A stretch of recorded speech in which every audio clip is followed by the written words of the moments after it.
Yo, what's up guys, it's me, the Great What If here, back and running the video, and this is what if Deku was a blind swordsman. Now, I don't think no one has ever done this before, I think, alright? I think. I could be wrong, okay, I could be wrong, but I'm not sure. Because I did look into this, and no one, surprisingly, no one has ever done this. So, if someone actually has done this, comment down below. Or at least link me to a video that actually has done this because I've been looking through it and no one has ever done it. And yeah, also I have two other announcements. My number one announcement is I'm gonna upload What If Deku Was Crushed for Valentine's Day, and it's probably gonna be, I don't know how many parts I'm gonna do it, but it is gonna be 18 plus. So better watch that out. You know, keep an eye on the community tab. But it's gonna upload on Valentine's Day. So if your boys are single and ready to mingle and listen to my what if, then it's gonna be uploaded on Valentine's Day. I'm not at this point. I'm not really sure what I'm saying. Anyways, second announcement. I'm gonna take a week off after Valentine's Day for I can work on my 2K special since I'm pretty late for that now. And yeah, I don't think I have much else to say. So please like, subscribe, hit the notification bell, like if you like it, dislike it, and if you're new to the channel, welcome. And let's get right into this what if. So we're gonna start the story off with Inka Midoriya at the hospital, giving birth to Izuku normally. As the doctors crowd around Izuku, they heard Izuku, cry and everything. They wrap Izuku up in a little blanket and just checked his weight. 5 minutes pass and the doctor's hand Izuku towards Inko. And, well, Inko, giving Izuku his name and all. And the doctors tell not Izuku, Inko that she has to stay in the hospital for at least a couple of days to monitor their health. And Inko, she understands this, so she stays in a hospital for a couple of days. And Hasashi has not been visiting during these couple of days. And as Inko, over the days, looking over her little baby, she noticed that Izuku's eyes were very different. Like a misty green kind of color. Instead of the bright velvety color that she has, it's like maybe like a foggy green color. And she was, well, kind of concerned. So as the doctors checked Izuku, and they were pretty sure that Izuku could not see. Now, Inko was shocked to find out that Izuku is apparently born blind. Now, the doctors could not explain anything to Inko about how Izuku got this. Maybe it's like a genetic code or something that happened. Maybe someone in their family or was born like this. And Inko, she knows for a fact none of their families had this type. Was not born blind. And the other culprit that could have ever done this, or someone from their family, without even telling Inko, would be Hasashi. So, a day before, no, the day after, the doctor says to Inko that she's able to leave. Inko takes a cab and goes straight home. Hasashi's just drinking a cup of coffee, watching TV, relaxing. And Inko kicks down the fucking door like a SWAT. Bro, she's an animal. She's literally an animal. And Hasashi jumps from the couch and just looks and could see the red glare in her eyes. And Hasashi just drinking his, cup of coffee silently and says,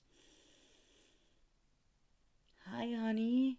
And Inko just says, "Don't even say that shit to me. You know, why you didn't visit me?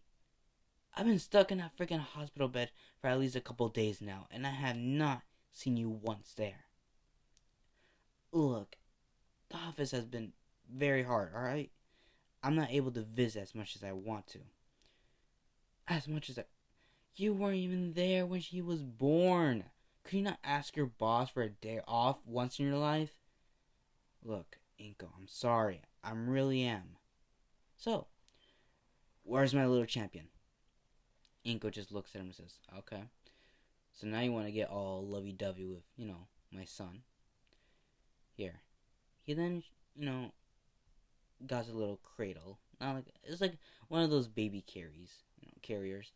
And Izuku's just on it. Sucking his little, what's it called? What does babies call those? Sucking on a little toy. And Asashi noticed that Izuku's eyes are very different. Oh, actually, never mind. Not sucking on a toy, on a pacifier. I finally remember, on a pacifier. So as Asashi gets up from the couch and just walks towards them, Asashi hugs Inko first, then looks at the little champion. He notices that his eyes are very weird, and asks Inko why his eyes are like that. Then Inko gets upset, saying that she doesn't even know. The doctor said that maybe they got it from a genetic code from their family, and she knows for a freaking fact that her family never once in her whole life was born blind. So Hasashi has to explain why her son, or their son, is born blind. And Hasashi just responds saying, look, I'm not sure either. And Inko just says, stop the cap. You capping. Why you capping? You think I'm not gonna break your legs right here, right now? Why you capping? Why you scared? And Hasashi just takes a big gulp and says, look, I don't know, okay? It could be from either one of us. Or maybe this is not my son. Inko just says, pardon me? Did you just say something? Because I could have sworn I heard something. Can you repeat that? Hasashi knows for a fact that he's in big trouble now. And Hasashi responds saying, maybe he's not. Inko grabs Hasashi by the collar and says, I dare you to say it again. Say it. Come on, I can't hear you. Say it. Say it. I'll knock the fuck out of you right here, right now if you say that ever again. And Hasashi just says, okay. It's probably for my family. I should, at least told you before this, but I'm not really sure, okay? And Inko lets go of Hasashi saying, okay. I'm just tired, alright? And Hasashi just hugs Inko saying, I know you're tired. Just calm down. And I'll see what we can do. And that's how Izuku is going on about his day. At the age of 3, Izuku would now learn how to talk and try to walk around his house without hitting the wall. Inko's teaching Izuku how to maneuver around the house, which places where to go and not to go, and will occasionally just follow Izuku along the way, holding his hand and all. And every night, Izuku would cry. And he would always get scared of the dark. And Inko is fucking light, bro. And Asashi, he doesn't like waking up every 6 a.m. in the morning just to hear Izuku's crying. From day one, when Izuku was crying, he immediately hated it. He doesn't like it anymore, and would always get very cranky. Until the point where he's done. Like, he doesn't even ask for a child. Inko asked Hasashi for a child and everything, but Hasashi did not want a child at all. So, Izuku is just, playing around with his little toys, and Inko and Hasashi are talking to each other, saying that they don't know what his future might hold or anything. And then Hasashi spills something about his life will probably be worthless anyways. Inko claps back saying, "Shut the fuck up, alright? How dare you? This is our son we're talking about." Hasashi responds saying, "No, this is your son. I didn't want a son anyways. Look, you've been asking me for a son. I didn't want it in the first place. And look, it causes more trouble than it is getting a real one." And Inko responds saying, "So what? You quitting?" And Hasashi responds saying, "Might as well." And Inko is taken back by this. She's appalled in what Hasashi just said. Inko responds saying, "So you're not gonna own up to anything? Like, what's your big goal right here? Think you could just upright leave? I won't stop you. Alright, you can leave whenever you want. I won't stop you." Look, it's our son we're talking here. Don't just say that he's nothing or worthless, alright? Don't be spitting out shit out of your mouth, alright? Don't be saying shit behind my back either. And Hasashi is taken back by this and says, yeah, whatever. I'm gonna get a pack of smokes." Inko responds saying, "A pack of smokes? When did you start smoking?" And Hasashi claps back saying, "Since the day that fucking mistake was fucking born." Silence. Silence. And Inko was appalled. She didn't know what to say. Hasashi just scratches his hair and just actually scratches the back of his head and just walks out. He says, "I am done. I'm done with this shit. I'm done with everything. I'm done with this fucking family. This family is just a fucking mess. Just a fucking circus. Everything here is just shit." And Inko was about to get heated. And Hasashi, starts to pack his bags and everything. He said, "I'm done. I'm done with this shit. I didn't sign up to be a dad. Much less a fucking having a son who's literally gonna be worthless for the rest of his life and will just need his little mommy to hold his hand. He's done with this shit." So he gets his stuff and was about to leave until Izuku grabbed on to his dad's coat, saying, "Dad, where are you going? I heard screams and I tried to find you." Izuku, holding on to Hasashi's coat, his little baby hands holding on to Hasashi's coat. And Hasashi's looking back on Izuku and just glares at him. Izuku could feel it for a fact that something ominous is about to happen. But Hasashi just backhands Izuku, saying his existence was a mere worthless and will never accomplish to anything in his life. And that so-called hero life will never work for you. And remember, this is Zuko we're talking about. The most delighted person ever. Most kindest, he wanted to become a hero. And this is around the age where he met All Might and everything. Want to be just like All Might. He doesn't need to see his face or anything, but could hear his voice. His inspiration in his voice, everything. He could just hear it. He doesn't need to see him.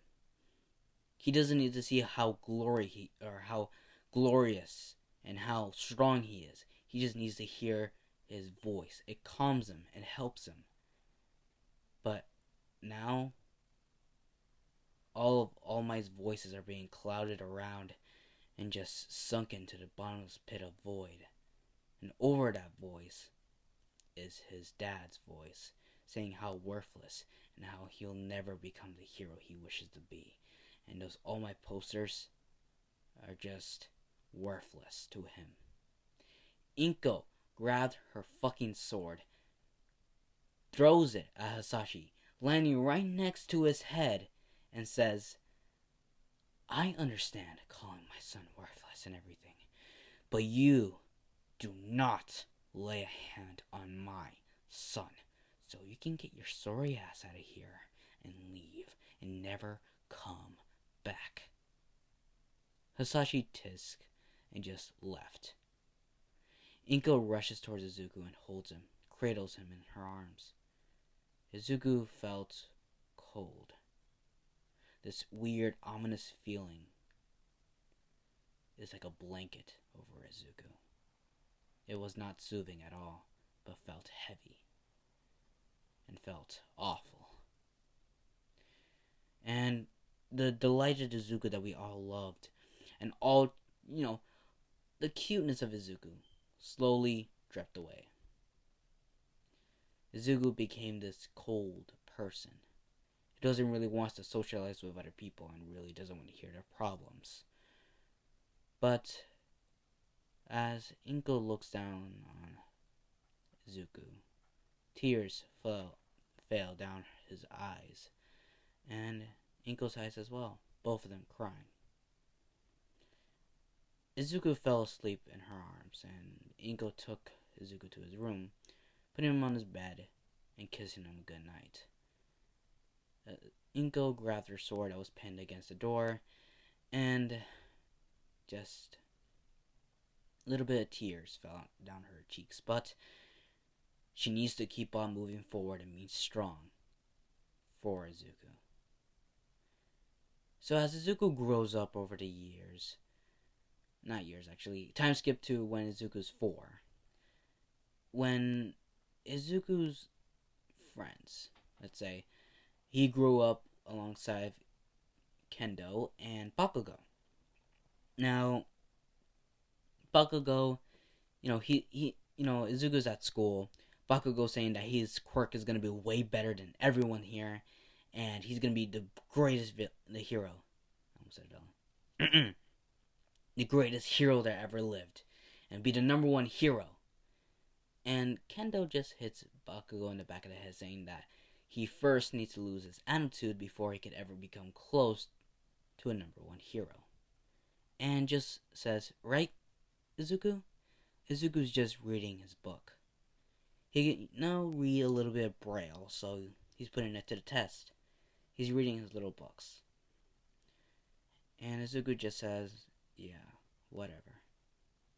And Bakugo responds saying, hey, don't give me that cold shoulder. And Kendo just hits Bakugo in the head again, saying, shut up. If you really want to become the #1 hero, then you shouldn't act like that. Says the uptight girl. Everyone, started to snicker and laugh. And Kendo just says, oh, shut up.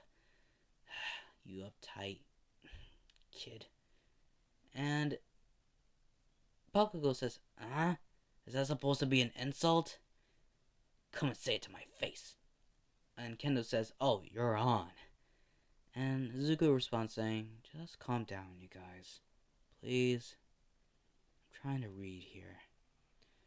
And Bakugo responds saying, hey, Deku, how could you read?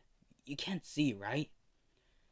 And Izuku responds saying, but I could feel. I could see using my fingertips. It's very easy once you get the gist of it. Remember, Bakugo, you don't really need your eyes to see. Bakugo responds saying, yeah, whatever. I'm gonna become the #1 hero. Just you wait. And Izuku says, yippee. And Bakugo rants on how his quirk will be the best of the best, the #1, and how his quirk will be the best. And yeah, Later on, Izuku gets picked up by his mother and heads home. Inko was a former hero. Her hero name was Lotus and was once part of an agency with the number 10 hero, known as Yuri. I think I pronounced his name right. And Inko was taught everything by the sword. The way of how the Japanese used the sword and the way of the samurai. So as Izuku and, Inko head home, Izuku went straight to his room. Knowing his whole house and how the blueprints of his house, just by using his fingertips, he can easily maneuver around his house very easily. And yeah, at this point, it's a piece of cake. As he heads towards his room, he started to concentrate on something. He wanted to concentrate on becoming a hero that his mom would be very proud of. He started to concentrate on that one subject alone. And something weird stirred up in Izuku. 1 second, his eyes were like on fire. Izuku fell to the ground, covering his eyes and screaming. And as Izuku puts his hands around his eyes, he could feel bumps on the side of his eyes. No, those are not bumps. Those are veins. His veins are popping out of his sides of his eyes. It looks like how do you say, a Naruto, and how to use the Byakugan and how the nerves around the eyes. Yeah, that's how it looks like. And Izuku opens up his eyes, and everything around the room looks weird, like a grayish color. And Inko runs in saying, "What's wrong, Izuku?" And Izuku looks at his mom and could see the outline of her, but nothing physical, just the outline of her and how her color is very weird. And Inko says, "What's wrong?" And Izuku responds saying, "I'm not sure. I feel stronger and faster. And I could hear things better. And my smell.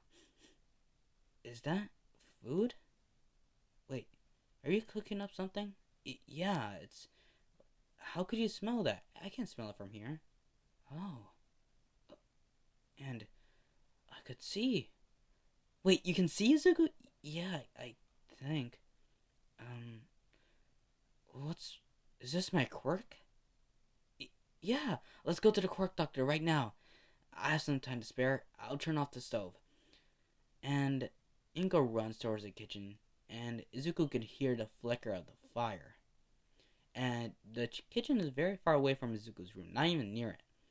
And as Izuku could hear the fire being turned off, and Inko putting on as much as he can, like a sweater and everything, Inko grabs Izuku, puts him on a little All Might outfit, and takes him straight to the doctor.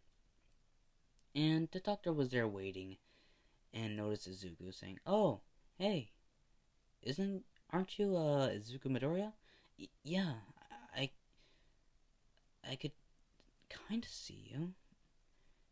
"Oh, good, alright, well, come inside. As Inko and Izuku was led towards his room, Izuku started to feel this type of pain around as well. A minute passed and he started to feel more, pain around his arms and legs. It almost felt weird. It felt like it was hurting him. He lost concentration and everything around him turned dark. He then asked for his mom, where is she? And Inko was right next to her and asked, "What's wrong?" I can't see anymore." "Oh, maybe it's because of your quirk. The doctor's gonna test you a little, alright?" "Okay, Mom." And at least a couple hours have passed. Now, the doctor comes out with tests. And the reason why it took a couple hours is because it needed for Izuku to, replenish his strength. it seems to have taken a lot out of him, which is weird that he lasted for at least a minute. You know, Inko just says that he was just fine like a minute ago, but he needed like how many hours? And the doctor says, well, at least 2 hours of rest. Seems that his body was like at least gone through a kind of weird state that needed his body to, well, get used to, used of. But I'm sure enough he's gonna get enough control over it to the point that he can actually choose what body parts he can actually increase. And Inko is confused of all this and says, "Okay, then what's his quirk?" The doctor pulls out a piece of paper and says, "Well, for a fact that your son has to concentrate on something or a subject means I could call his quirk enhanced concentration. It gives the user overwhelming strength, speed, mobility, and a healing factor. Surprisingly, it also enhances the user's senses, most notably the five senses of every human being, such as sound, smell, taste, and touch and sight." And did I say to the max? And Inko was taken back by this and says, "To the max?" Yes, maxing out a person's sight, speed, sound, and everything. But it can also be very dangerous for the person. If you use it to a specific point of time or over the body's limits, it could hinder him and fatigue him more and more, or it could overwhelm into a overwhelmed consequence, or to a state that his body would actually break down, starting from the outside of his body, slowly coursing it towards his heart, would crush it. Now, I would say that his eyes, that was notably, he was born blind, his five senses were maxed out.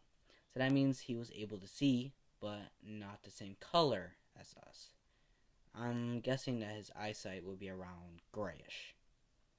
And Izuku says, "So that's the color. Gray. I guess. That's alright." And Inko says, "Well, is there anything else that we should know about?" And the doctor says, "Well, Izuku shouldn't be using that much of his power. Notably, he can actually use it once or twice, but that's far too extent for for a child. Much less he's 4 years old, so maybe when he grows up he'll be able to use it more and more. Actually, is there any questions from, you if you want to ask?" Izuku asked if he could ever become a hero just like All Might. The doctor says, "Possibly, kid, possibly.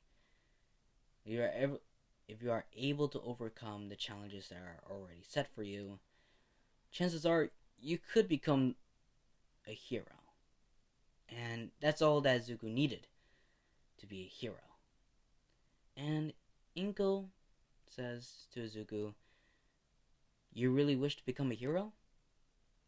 And Izuku faces where her voice is and says, "Yeah, I want to be a hero. Sorry, I want to be a hero just like you, Mom." And Inko is, well, happy with a big smile on her face and says, "Alright then, from now on, I will train you." Izuku says, "Huh? Isn't that out of the blue?" And Ingo responds saying, "Yeah, I will train you. From on in, I'll see if I can help you out with your quirk. I doubt I'm gonna be much else help, but I'll do my best." And Izuku felt happy. And that's what he has been doing for the last couple of years, actually. Most notably, he will go to this strange forest, and he was forced to sit on a pile of rocks. As Inko was running around Izuku and throwing rocks at him, Izuku has to use his senses, but not using his quirk, his normal human senses, which is pretty much difficult. And Izuku needs to use all of his senses without using his quirk, which notably puts a strain on Izuku's body. But it needs to, well, get better and better over the years. And Inko, she's a very, very talented swordsman. She has been taught by the best by the number 10 hero, Yuri. I think I said his name. I don't think it's pronounced by Yuri or Yuro. I'm not really sure. But, yes, he has been trained by the best. And Inko and Izuku would have this sword on sword battle, or practice.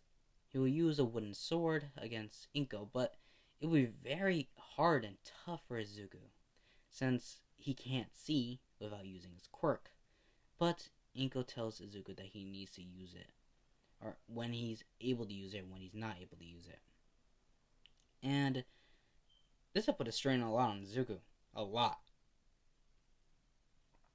And he did have a normal childhood, but he mostly practices every after school, and would occasionally not go to other events, such as maybe birthdays or maybe carnivals or events. Maybe rarely, when if Inko sees Izuku as, well, if it's enough for Izuku to go, he's mostly tired at this point.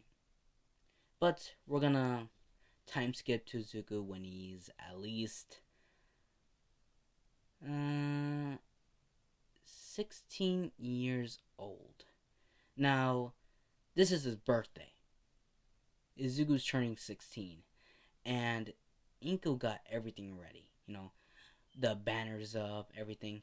She invited Bakugo and Kendo, and Bakugo, they've been really good friends with Izuku. Even though he acts cold to other people, he doesn't really trust them. And, well, they know why. Izuku has very much trust issues with other people, since his quirk not only allows him to see other people, but also for what they are. It shows him like an aura around them, if they're good, they're bad, and, well, just the characteristics of a person. Such as if you're a bratty teen, or if you're just a user, or someone that you manipulate with, a color will be shown, mostly notably pink or purple. Izuku would mostly stay away from those kind of people, since they're mostly deadweight. And this is Izuku's party we're talking about. So Kendo, Bakugo, they come in bearing gifts, and Izuku would just thank them. And Bakugo would bring, let's say, sunglasses. And Izuku would just say, "Wow, very considerate." And Bakugo would respond saying, "Yeah, you always get so, well, anxious every time we have to go outside in the bright sunlight. You said it always hurts." And Izuku says, "Yeah, it does, but I mostly wear a blindfold nowadays." And Bakugo just says, "Yeah, but this put more style, And Izuku's hair has been grown out a lot over the years. He did not cut it at all. Even when Inko asked Izuku if he wants to cut it, he did not cut it. His hair is very long. And Izuku, well, he's considerate, He says, "Yeah, it's alright." And Kendo, she brings on some, let's see, a book. It's a very Japanese kind of book. Mostly like a samurai book. But it's just in Braille. It's able to, for Izuku to read. Now, Izuku has been trained a lot, to the point where he can actually go on and fight. And using his quirk, it's literally just a play. You can literally play around with a person and beat them easily. He's very fast, very quick as well. Why do I say quick as well? Fast, strong, and resilient. His body has grown to tip formation. Why did I say it like that? I don't know why. And Izuku accepts this gift. Then Inko realizes that she forgot the most important thing, the cake. She remembered it and she forgot to, pick it up from Hosu City, where to get the best cakes.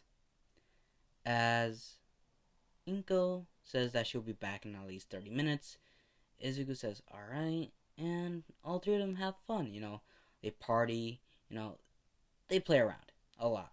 And Kendo has been, feeling kind of affection towards Izuku. But Izuku wouldn't really much notice. At all. And we're gonna cut to Inko at this point. Now, the plot has been thickening for a lot. As Inko heads towards Hosu City, she's very fast as well.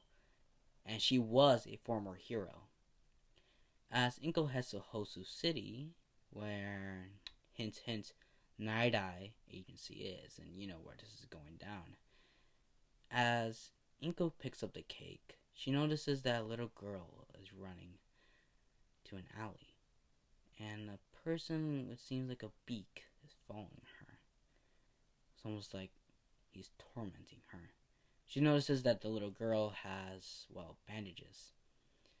And Inko was curious enough to follow them. She put the cake down on the side of the street, knowing that someone was going to get it anyways, but this is more important. So as she jumps on top of the roof and follows them from the alleys, she could hear the little girl crying and saying, just to go away. But the man with a bird beak says, well, if you really wish, see me like this, then I might as well put you in your place. That put a shiver down Inko's spine, and, could hear a type of splash. Not a splash, like a squish of some sort. She then hears the little girl cry a lot. Her whole hand is missing and blood is gushing out. Oh, that man with the beak grabs the little girl's arm and repairs it. Not only can he disassemble body parts, but he could repair it, Inko thought. She then grabbed her phone and called the nearest, her colleagues from an agency and tells them that they need to come here as quick as they can. Top 2 minutes. And this man is very dangerous, possibly holding a girl hostage. And the man, on the other line says, will do, and they head towards him. Inko wants to see what's going to happen, just in case they need any backup. She is out of shape though, since she's always tired from training Izuku for a long time. And she didn't care. She needed to see this through. She was a former hero and will continue on being a hero in the heart. So she watched over as her colleagues come in and try to stop him. But it ended up in a bloody bath. All 3 of Inko's colleagues were all killed and massacred. All of them with their guts hanging out and blood all over just the walls. Inko held her breath and was in absolute fear. But as a samurai, she cannot walk away from the situation. She goes down and grabs the girl and runs away. She knows that at least if she could save the girl, possibly other heroes will come as well. But as she runs away, she can hear the ground itself shake and jumps out the way. A huge spike from the ground comes out and Inko lands on her back. She then looks and sees the man with a beak slowly coming out of the shadows. All the civilians around the area run and bolt out of there. Inko was left there. No heroes coming, and she didn't have her weapon either. Her sword. Damn it, she thought. There's no way that she could fight him. She just needs to get away from him as fast as she can. what would happen? What will happen? Well, that's where I'm going to end it up, guys. Hope you enjoyed. That's a huge ass cliffhanger. And I'm sorry if you guys don't think it's really good or not. And yeah, hope to see you in my next What If. Also, if this reaches 50 likes, I'm doing another What If. Next What If. Sorry. Bye.